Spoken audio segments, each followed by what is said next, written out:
এবার ডালটাকে বেটে নেব। অল্প জল দিয়ে ব্লেন্ড করে নিয়েছি।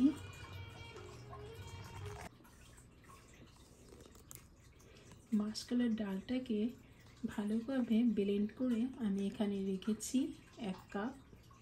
এটাকে এখন ফেটিয়ে নিতে হবে, খুব ভালোভাবে ফেটাতে হবে। প্যানে তেল গরম করতে বসিয়ে দিয়েছি।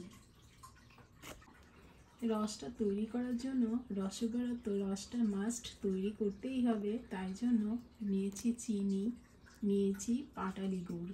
শীতকালে পাটালি গুড় দিয়ে রসগোল্লা করলে তার স্বাদে কিন্তু ভীষণ ভালো হয়।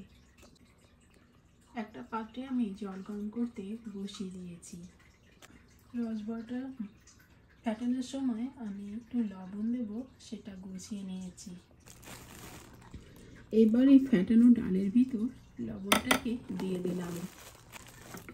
এবার ডালটাকে খুব ভালোভাবে আমি ফেটিয়ে নেব। হাত দিয়ে খুব জোরে জোরে ডালটাকে ফেটাতে হবে। ডালটাকে আমি খুব ভালোভাবে ফেটিয়ে নিয়েছি। আর যখন ডাল ভালো ফেটানো হবে তখন এরকম একটা ফোমের মতো পাতলা হয়ে যাবে।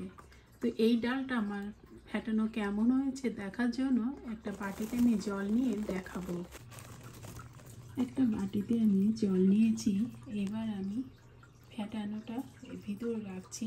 যদি জলে ভেসে ওঠে তাহলে বুঝতে হবে যে ফেটানোটা ঠিক হয়েছে।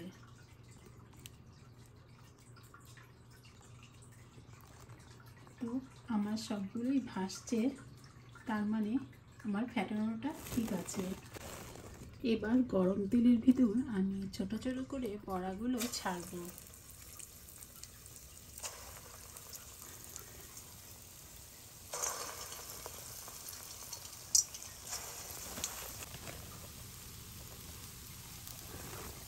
বড়াগুলো অটোমেটিক একা একা উপরে ভেসে উঠছে।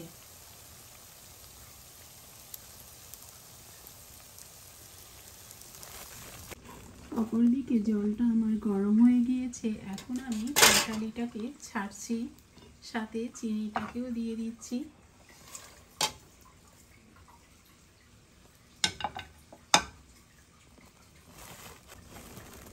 রসটা তৈরি হতে থাক, অপরদিকে আমরা ভাজাটার দিক খেয়াল রাখি।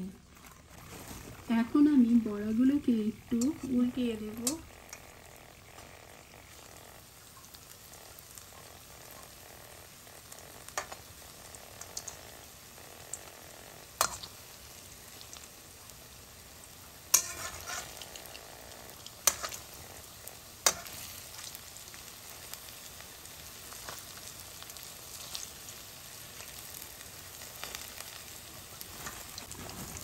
সব বড়াগুলো আমি উল্টিয়ে দিয়েছি।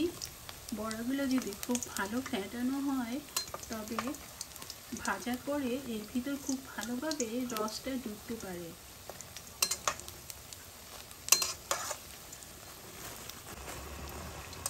বড়াটা আমার ভাজা হয়ে গিয়েছে, এখন আমি তুলে নেব।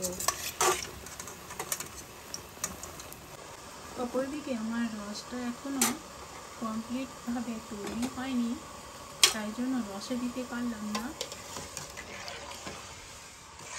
যখন ভীষণ টকবক করে ফুটবে তখন আমার রসটা তৈরি হবে।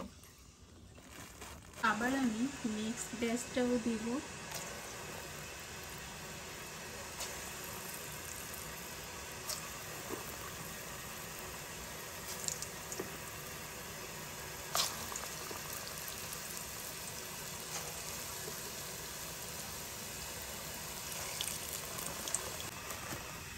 রসগোল্লাটা আমার 3টি ব্যাচে ভাজা লাগবে, তো আমি সেকেন্ড ব্যাচটা তৈরি করছি।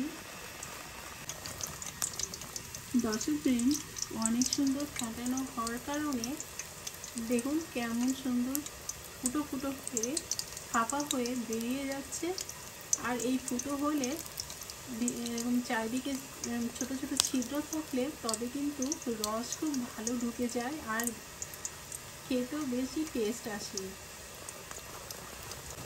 এই রসগোল্লাটা তৈরি হয় মাসকলাই ডাল অথবা বেলির ডাল, যে নামে বলে থাকে তবে এই এই ডালের এই রসবড়াটা ভীষণই পুরানো দিনের এই পিঠা।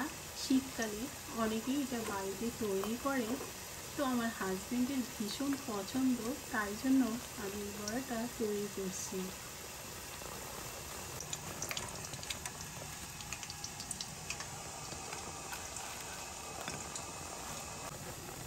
তো উল্টিয়ে পাল্টিয়ে আমার লাস্টের ব্যাচগুলা তৈরি করে নিলাম। এত সুন্দর ফুলেছে, দেখলেই মনটা ভরে যাচ্ছে।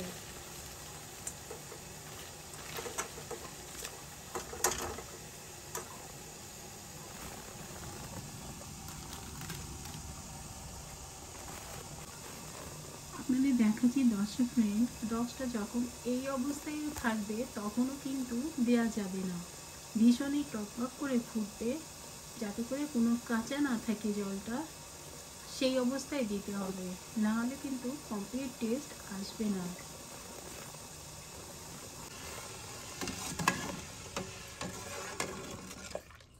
রসটা আমার খুব সুন্দরভাবে জাল করা হয়ে গিয়েছে। এখন আমি পিঠাগুলোকে ছাড়বো।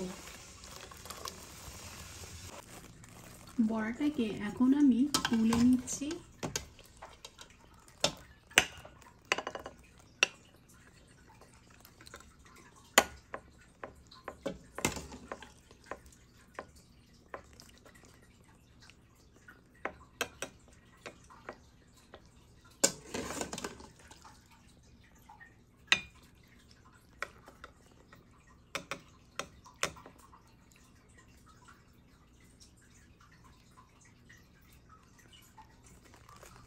এখন আমি একটা কেটে ভিতরটা দেখিয়ে দেব কেমন সফট হয়েছে।